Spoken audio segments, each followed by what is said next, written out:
Hello everyone, I will be discussing the background and history of Imogene King. American nurse theorist Imogene M. King on 1923 to 2007 is known for developing the theory of goal attainment. She worked as an administrator, educator, and nurse and had graduate degrees in those fields. In the 1960s and 1970s, King presented her conceptual system for nursing on 1971, and then the theory of goal attainment on 1981. As nursing sought to define its distinct function in order to establish and accomplish health goals, her theory focuses on the nurse and patient interaction. King highlighted the need of communication, respect for one another, and the influence of societal, interpersonal, and personal systems on care. Her research, teaching, and practice in nursing are still influenced by her work. I'm going to discuss Imogene King's theory of goal attainment. This theory explains nursing, person, health, environment, and how these connect to reach health goals. First, let's talk about nursing.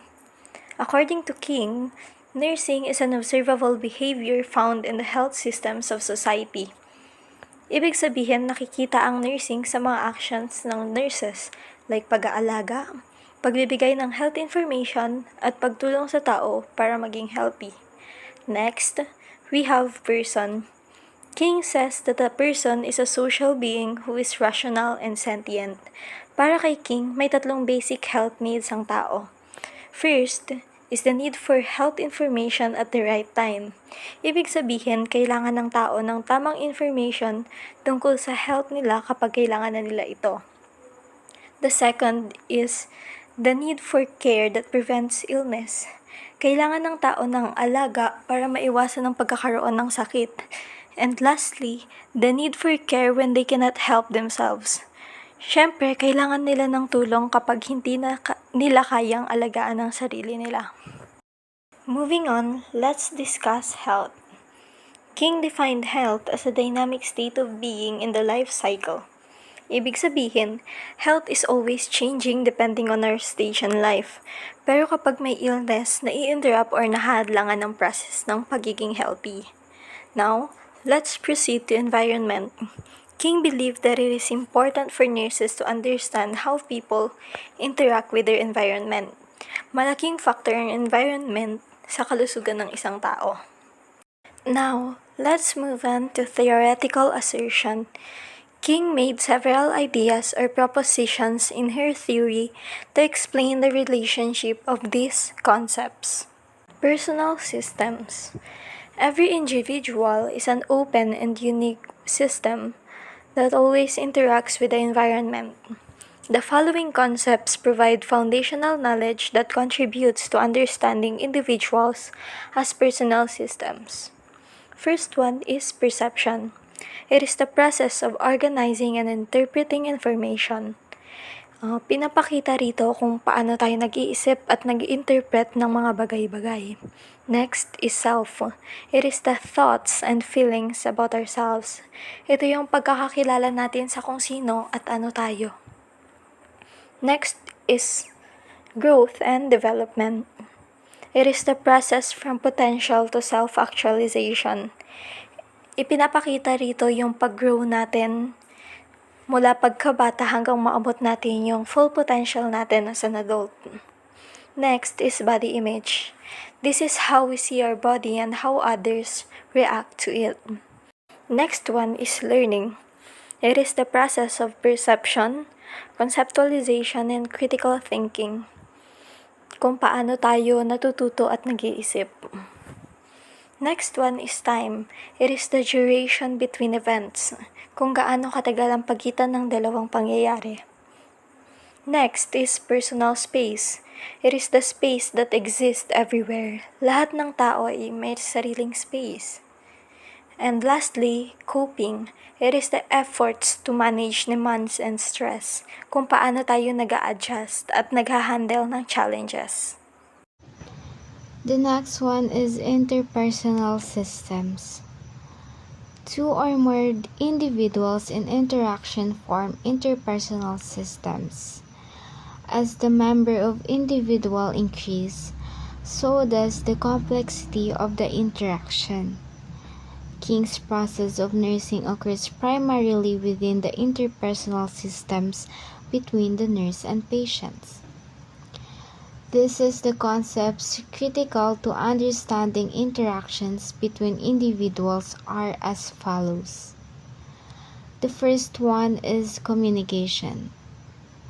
Information processing, a change of information from one state to another.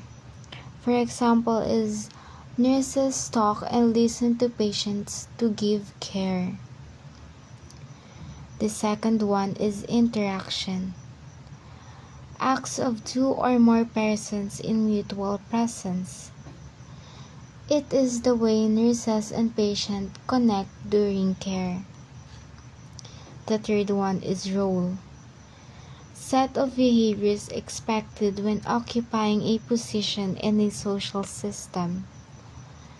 This is what nurses are expected to do caring for others. The fourth one is stress. The dynamic state whereby a human being interacts with the environment to maintain balance for growth, development, and performance, which involves and maintain balance for exchange of energy and information between the person and the environment for regulation and control of stressors. This is what patients or nurses feel when situations are tough. The next one is stressors, events that produce stress. The things in the hospitals or illness that cause stress. And the last one, we have transaction, observable behaviors of human beings interacting with their environment. It is the exchange that happens when nurses and patients work together. And this is the concept critical to understanding interactions between individuals in interpersonal systems. So we have the social system. Social systems are composed of large groups with common interests or goals. A social system is an organized boundary system of a social role, behaviors, and practices developed to maintain values and the mechanisms to regulate the practice and rules. Examples of social systems include healthcare, workplaces, educational institutions, religious organizations, and families. Interactions with social systems influence individuals throughout the lifespan. This is the concepts that are useful to understand interactions within social systems and between social and personal systems are as follows. The first one is the organization, a system whose continuous activities are conducted to achieve goals.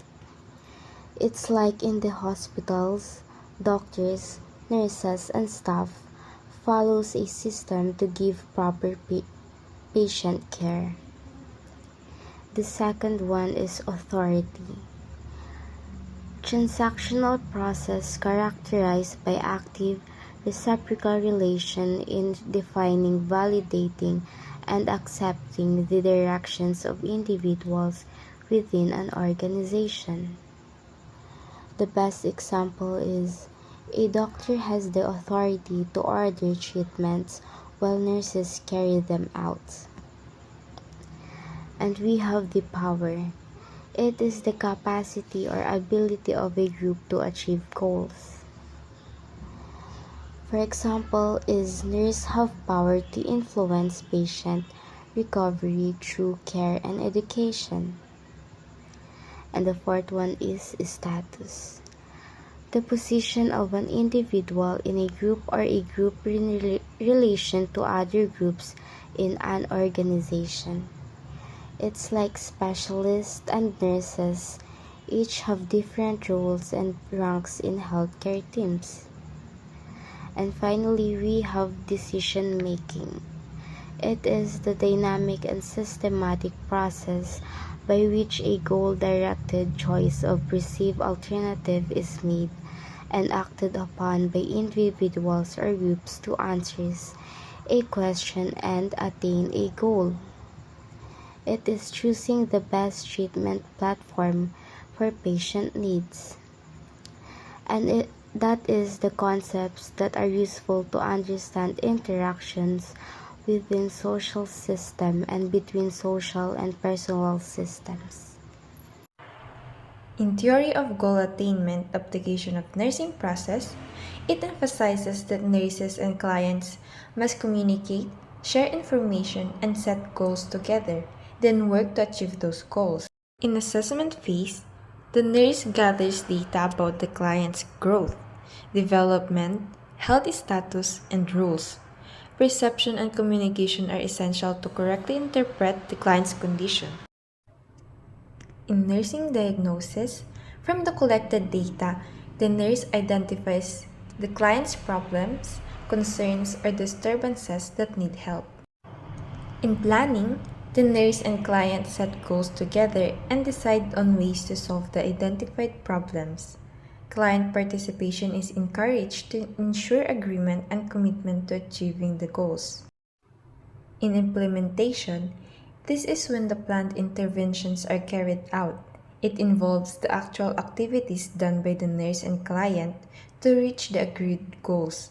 In King's theory, it represents the continuation of the nurse-client transaction. So now, I am going to discuss the conservation model developed by nursing theories Myra, Estrin, Levine. So who was Myra, Estrin, Levine? Myra Estrin Levine was born in Chicago, Illinois in 1920. She had a long and distinguished career in nursing, starting as a private duty nurse and eventually becoming a surgical nurse supervisor and an educator.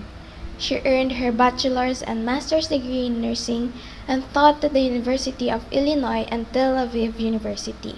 Throughout her career, she authored 77 published articles and her well-known book, An Introduction to Clinical Nursing. Levine's extensive experience as a nurse and her academic background heavily influenced the development of her theory. She passed away in 1996, but her work continues to impact nursing practice today. So as we all know, Levine's conservation model is based on three major concepts and assumptions. The first one is conservation.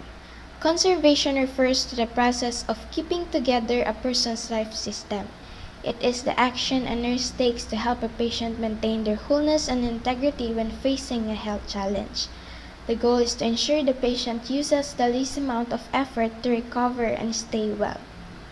To achieve this, Levine proposed four key conservation principles. So let's break down each of the four principles. First one is conservation of energy. This principle focuses on balancing a patient's energy input and output. Nurses help conserve a patient's energy by ensuring they get adequate rest, nutrition, and exercise, preventing excessive fatigue.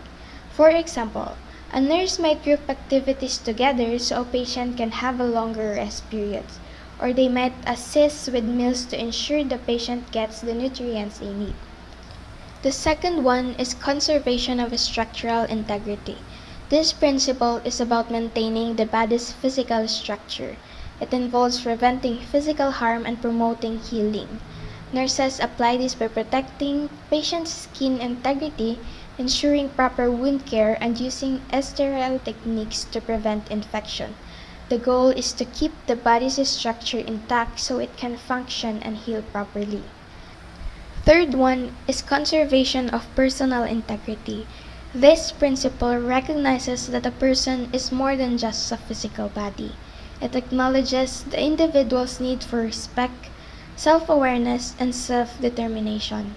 Nurses can help conserve a patient's personal integrity by respecting their privacy, involving them in care decisions, and acknowledging their unique identity and values.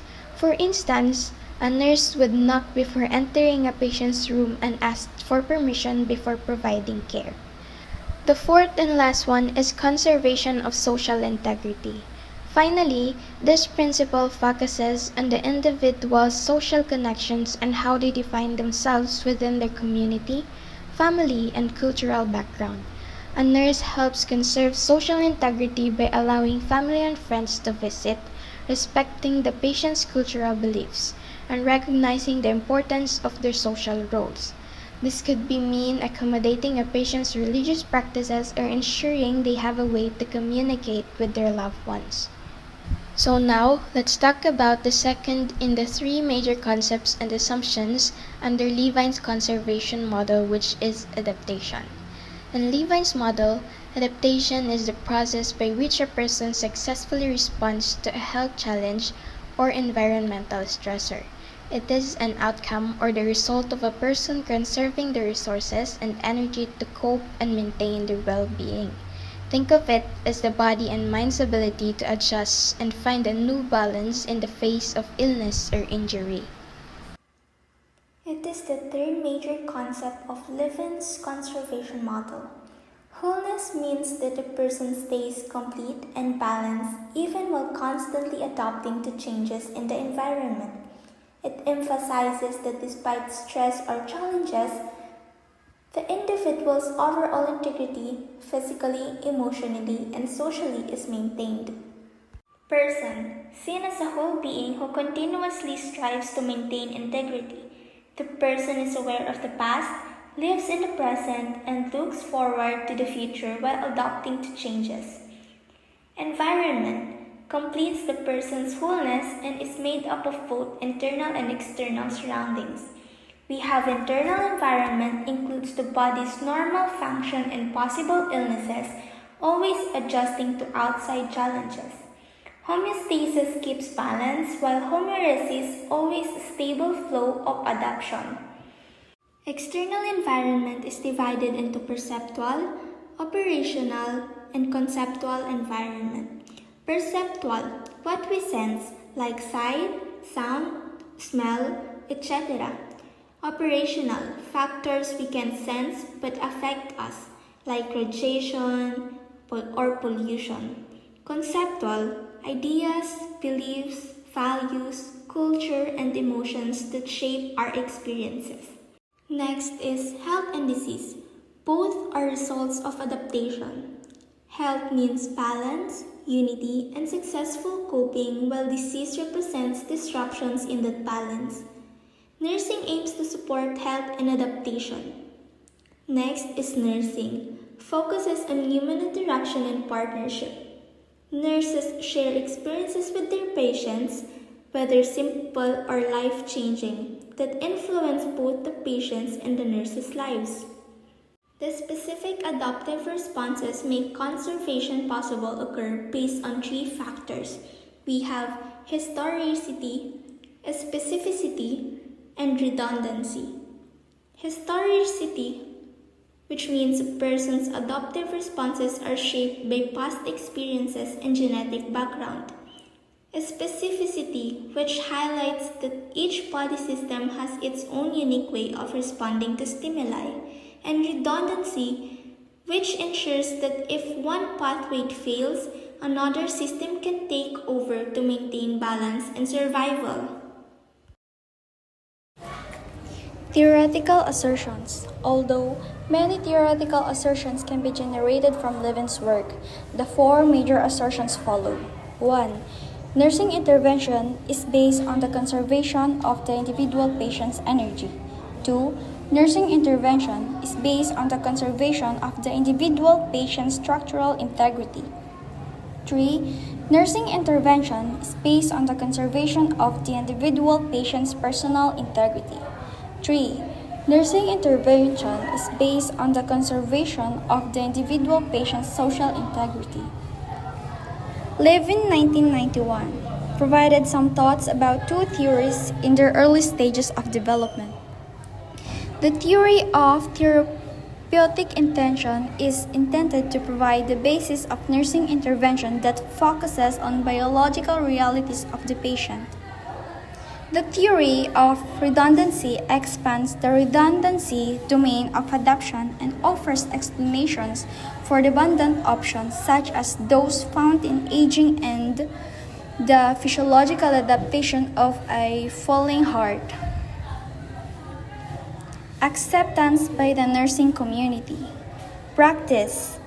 Levine's model is utilized in nursing practice for various patient types include neonates, children, chronic illness, older adults, cancer, sepsis, neurological dysfunction, wound care, and sleep disturbances. Education. Levine's introduction to clinical nursing introduced early discussion on death and dying, promoting the conservation model as a guide for medical, surgical nursing, beginning students, and undergraduate nursing education. Research. Levine's model guides research in nursing, addressing compassion, critical care, music therapy, neonatal nursing, cancer patients, stomy, adjustments, preoperative nursing, low back pain, exercise effects, and violence against women. Assessment. It is the collection of provocative facts through observation and interview of challenges to the internal and external environment using four conservation principles.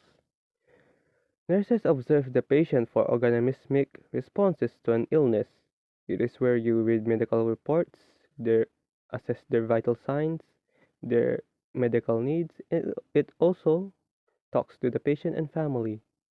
It also assesses factors which challenges the individual. Next is judgment. Nursing diagnosis. It gives meaning to the provocative facts. In nursing care, judgment arrived at through the use of scientific process. Judgment is made about the patient's need for assistance. It is the decision making. It is where you judge a situation which action is best to take. Up next is hypothesis. Hypothesis is the planning. Nursing proposes hypotheses about the problems and the solution which becomes the plan of care. The goal is to maintain the wholeness and the promotion of adaptation. While intervention, from the word itself to intervene, it is the testing of the hypothesis. It is where the action occurs. Interventions are designed based on the conservation principles. It is mutually acceptable, and same as hypothesis, is to maintain wholeness and promote adaptation. And lastly, evaluation. From the word itself, evaluate, it is to evaluate, to observe of organismic response to interventions. It assesses whether the hypothesis is supported or not. If not supported, the plan is revised. New hypothesis is proposed. Now, let's move on to Nola Pender, the health promotion model of nursing or what we call the HPM. So, sino nga ba si Nola Pender? Pender attended Michigan State University to earn her bachelor and master's degrees in 1964 and 1965 respectively. In 1969 naman, she earned her PhD from Northwestern University. She also received a Lifetime Achievement Award from the Midwest Nursing Research Society in 2005 and awarded an honorary Doctorate of Science degree in 1992 from Widener University. In 1972, she was given a Distinguished Alumni Award from the Michigan State University School of Nursing. Apart from this achievement, Nola Pender has many publications in a variety of texts and journals. This includes 6 editions of Health Promotion in Nursing Practice. Nola Pender was also the co-founder of the Midwest Nursing Research Society and currently serves as a trustee. She was also a professor emerita in the Division of Health Promotion and Risk Reduction at the University of Michigan School of Nursing. She was also a distinguished professor at Loyola University Chicago's School of Nursing. So now, let's move on to Nola Pender's The Health Promotion Model of Nursing. So after knowing who is Nola Pender, let's talk about the major concepts and definitions of the health promotion model. First, this is the individual's characteristics and experience. This serves as the foundation of the health promotion model. When we say prior-related behavior naman, this refers to how often and in what ways a person has engaged in a certain health behavior in the past. Halimbawa, when someone na regularly nag-e-exercise before, it is more likely na i-continue niya yung pag-exercise niya in the future since ito na yung gawain niya ng mag-exercise. Compared naman sa other people na never pang nasubukang mag-exercise. So, prior experiences created patterns that can either support or discourage future actions regarding their health behavior. The next one is the frequency of the similar behavior in the past. This means that our repeated behavior builds habits. For instance, if a person has consistently chosen healthy meals, may sinusundan siyang healthy diet every day, that behavior of that person becomes easier and more natural for him to follow over time. On the other hand naman, if a person continue his unhealthy patterns of eating meals, it will become a barrier to adopting new healthy routines. If the person if that person nasanay siya na unhealthy yung routines niya, kapag mag-a-adapt siya or gusto niya nang gumawa ng healthy routines niya or healthy diets niya, it will become a barrier to him. Now, after knowing the overall definitions of the health promotion model, let us now move on to the 8 major concepts of Nola Pender, the health promotion model of nursing. So the first concept is the personal factors. When we say personal factors, these are the predictive of a given behavior and shaped by the nature of the target behavior being considered. Also in personal factors, this refers to the individual's characteristics that influence a person's health behavior. And under naman ng personal factors, we have 3 categories: the biological, psychological, and socio-cultural. Pag-usapan natin muna ang personal biological factors. Ano nga ba ang personal biological factors? When we say personal biological factors, these are the physical body information that can either help or limit a person's ability to perform certain health behaviors. These are the age, gender ng person, the BMI, pubertal status, the aerobic capacity, strength, agility, and balance of a person. For example, kapag yung mas bata na malusog and may healthy diet siya, mas madali siyang makaka-adapt sa new exercises niya, na magiging regular exercises niya, compared sa mas matanda na sa kanya sa age. And if that older person ay may mobility issue pa. So, ayun yung personal biological factors. The next one naman is the personal psychological factors. When we say psychological, this involves the mental and emotional aspects of a person. This includes the self-esteem, self-motivation, personal competence, the perceived health status, and their own definition of health.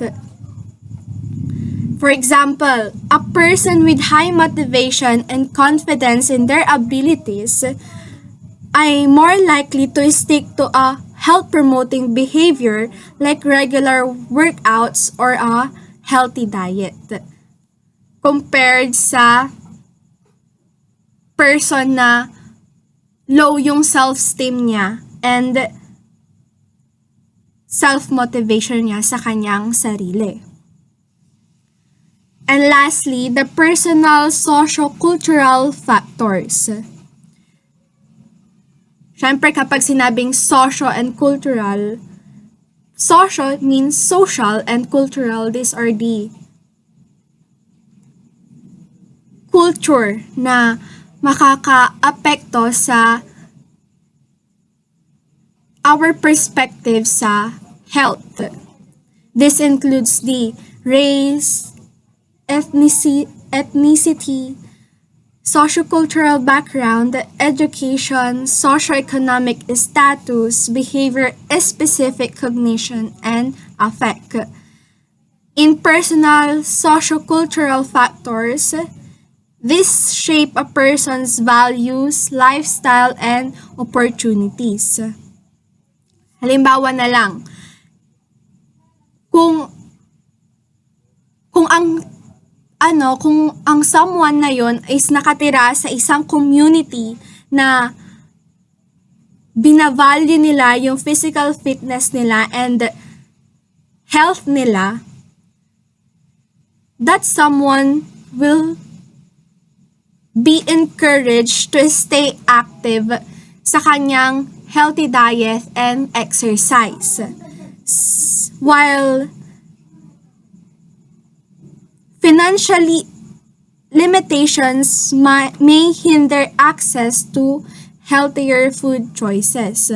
Nandiyan na yung mga talagang nasa baba na hindi na kayang afford yung mga healthy foods, lalo na sa inflations ngayon.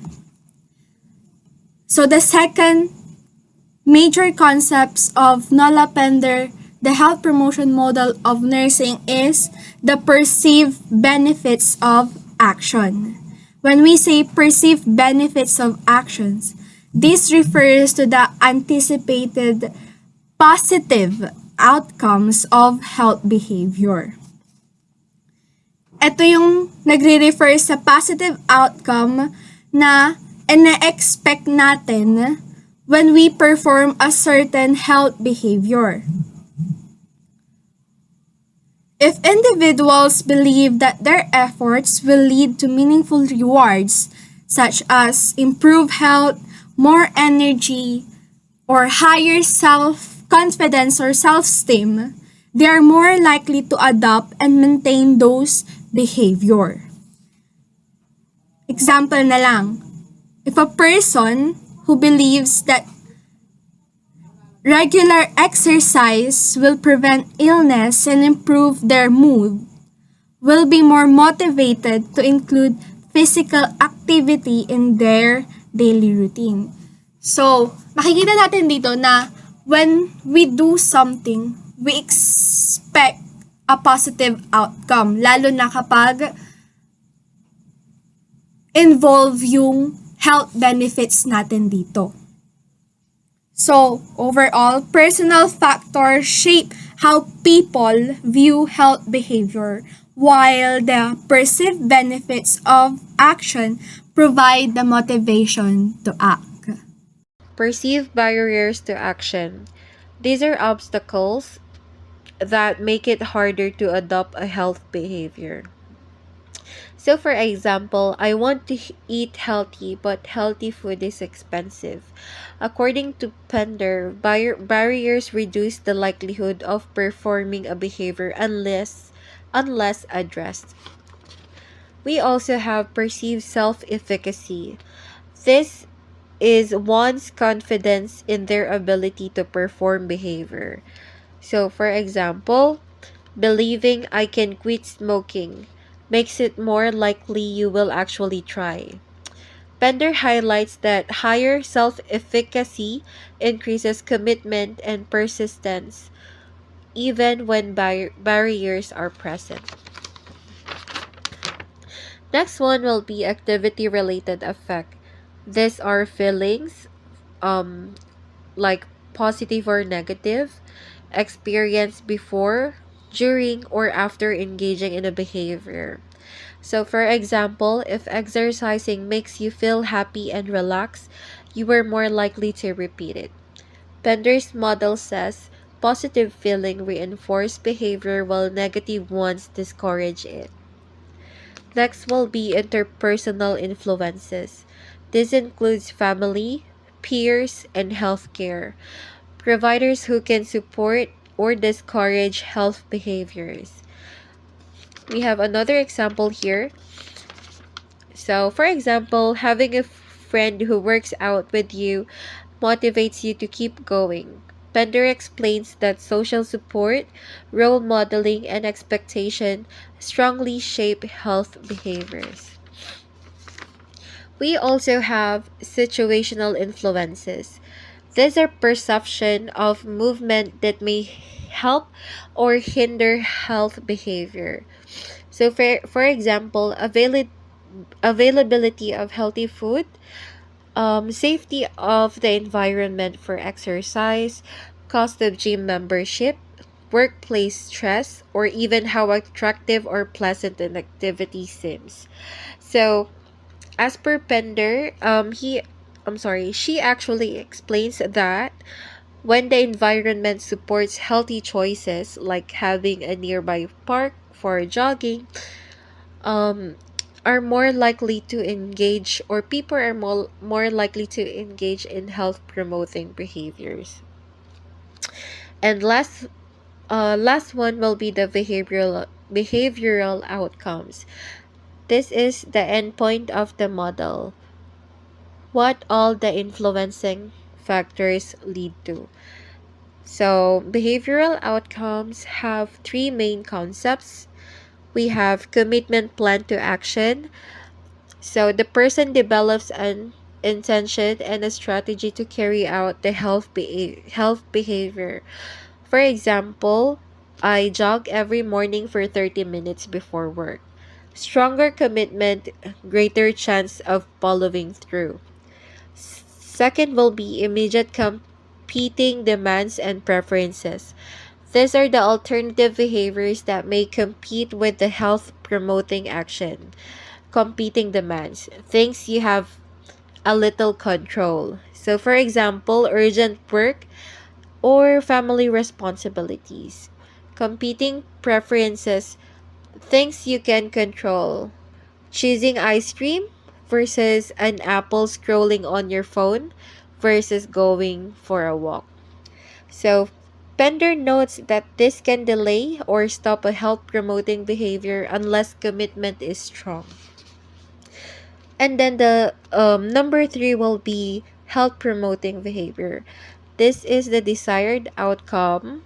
The person engages in healthy action that leads to optimal well being, personal fulfillment, productive living.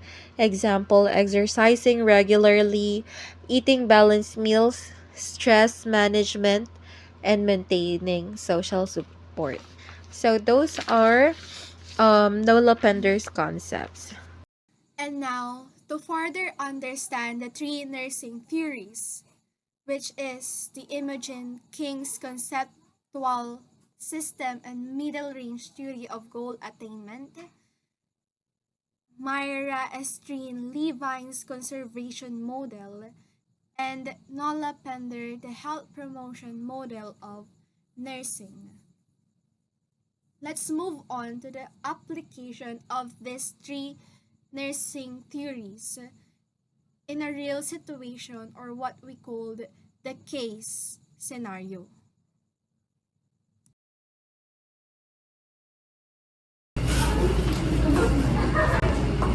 Good afternoon, Mr. De La Cruz. I need to discuss the result of your testing. Nurse, just tell me what's wrong with my hair. Unfortunately, the doctors found a serious damage in the nerves of your lower spine, which affects the movement of your leg. This happened because of the cycling accident that you had a few weeks ago. For now, surgery is the best and only option to prevent more complications. Surgery? So I have to undergo surgery? Will it make me walk again? Cycle again? The surgery will help stabilize your condition, but there's still a risk. Your leg may remain paralyzed. So you're telling me I may never walk again? Or cycle again?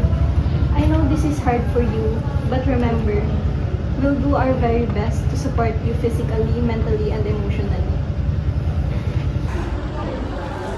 Thank you for being honest with me, nurse. No worries. What's more important now is that you rest and prepare for the surgery.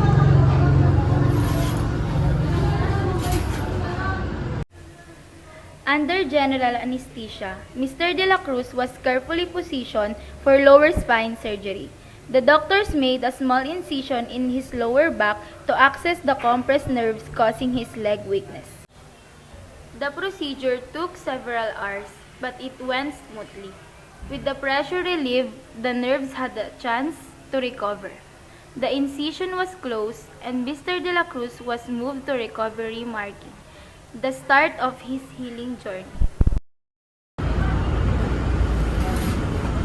How are you feeling right now? I just feel weak and my leg, I can't feel anything. I'm worried that nothing will change. Feeling weak after an operation is normal. The fact that your vital signs are stable is a good sign. Healing is a process, it will take time. But doc, what if I stay like this forever? We will do our best to help you, Mr. De La Cruz. Even if movement doesn't fully return, therapy, exercises, and support from our healthcare team will help you adapt and regain independence.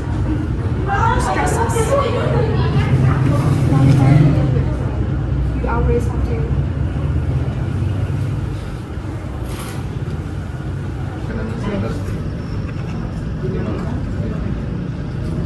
So you're telling me that my life isn't over because of this? Not at all. Many people live meaningful life even with partial paralysis. The key is to focus on what you can do and slowly build from there. Remember, you're still the same strong person who once cycled for miles. That gives me a bit of hope. I don't want to give up. That's the spirit and effort we need. Every small step forward matters. I'll do my best, nurse. And we'll be right here doing our best with you. Remember, this is not just your journey alone, it's ours together. Good morning, Mr. De La Cruz. How are you feeling lately? I feel tired. I feel hopeless. Do you feel anything? No, I cannot feel anything.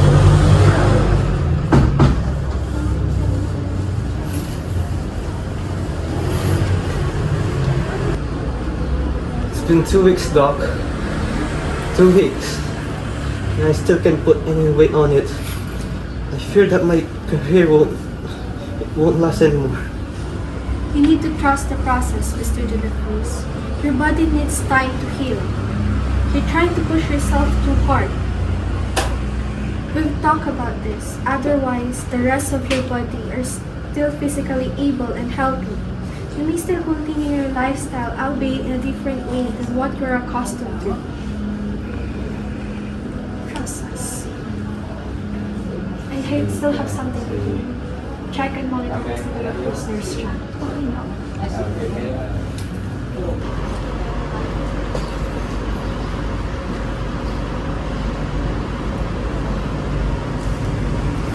The doctor is right Mr. De La Cruz, we've scheduled a new plan for you this week, so I advise you to relax. Don't push your body to its upper limits.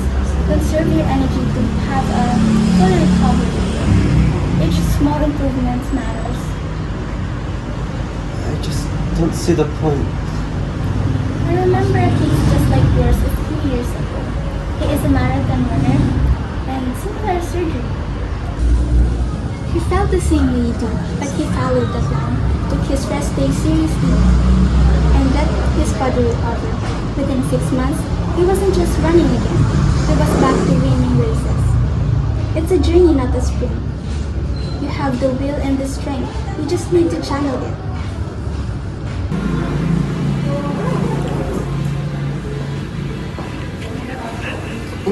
Paa ko. I can feel it. May nararamdam na ako. Nurse! Doc! What is it? What is happening? My leg. I can feel it now. Nurse Kat, check this. Mr. De La Cruz, can you feel it now? Yes. That's what we've been waiting for. You've reached a critical point in your recovery, Mr. De La Cruz. We've seen significant improvement in your muscle response and pain. The next step is about you. You've done the work and you've shown patience. Right now, what do you plan to do? Do my best to recover, nurse. I won't give up. I'll do my best. The next phase of your rehab is more demanding. It is about building on this progress, but it is your decision now. We will give you our recommendation, but the choice to continue this recovery plan is entirely yours.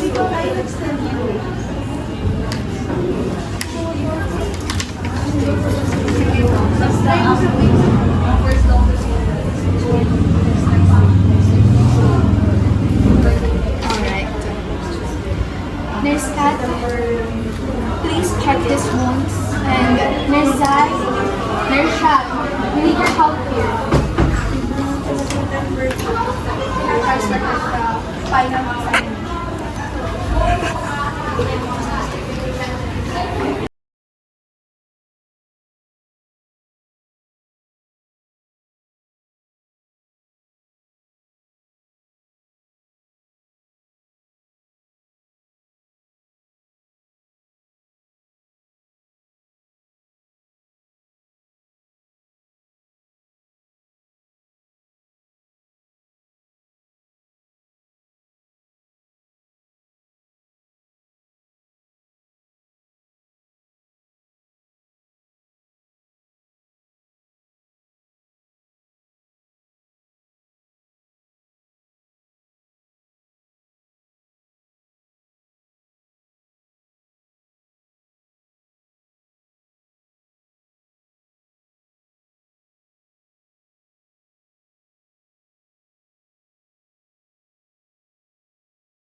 Ano, kumusta ka na? Nararamdam ka ba ng sakit dito sa paa? Subukan mo natin maglakad para masanay yung paa mo naglalakad. Our patient is prepared for 2 years of age. From level city and with the initial diagnosis of Stockholm kidney. Matagas mo ba yung paa mo? Stockholm kidney yan. Masakit ka din ba? Consent for the operation Kaya sign mo is bang secured. maglakad? She has no known allergies for Maybe that there is a medications, We're seeing a great muscle pulse oximeter. oximeter, and BP apparatus. Feels like a long way. As follows: BP 110/80, PR 80. You're already surpassing your initial expectation, Mr. De La Oxygen Cruz. saturation. You're walking without the 98%. crutches and This kaya mo is nang itaas ang paa mo, hindi na nalagaan masakit. Actually, we've been tracking your range of motion and weight this is capacity nurse, student nurse. and yung body mo is nagre-respond Oh, exactly yun, sa expectation natin regarding sa healthcare plan. Signing in So, good as job. for circulating. So usually, nakalagay din dyan ng station na Okay na. okay? So parang pwede After having leg surgery from a cycling accident, Mr. De La Cruz is slowly getting better. With patience, hard work, and the help of his personal physical therapist, he's getting stronger one step at a time. As they spent more time together, they began to understand each other better, and slowly, their bond grew into something deeper.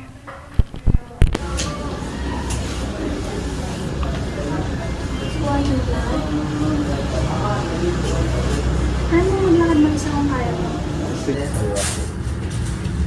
Umiyak ka! Jeriel! Nakakalakad ka na! Ma! Patulungan ko na kayo.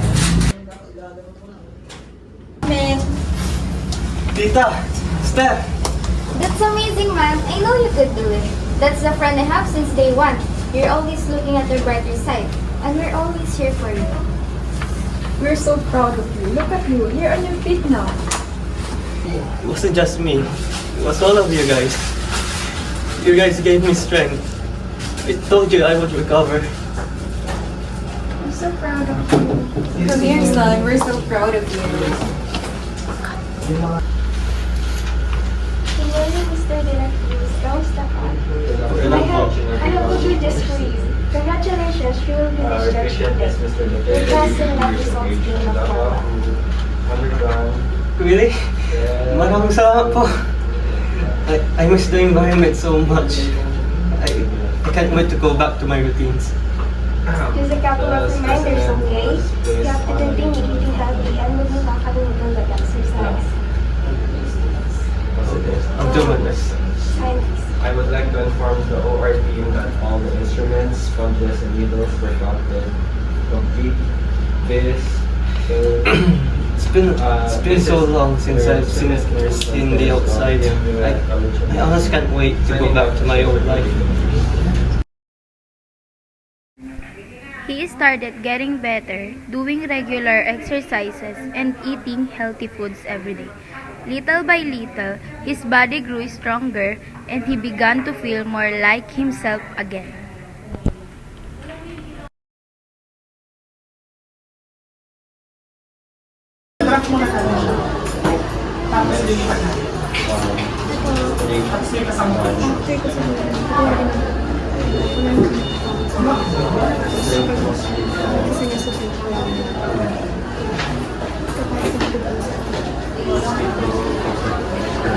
It's good to maintain mo yung health after kang mag-discharge sa hospital. And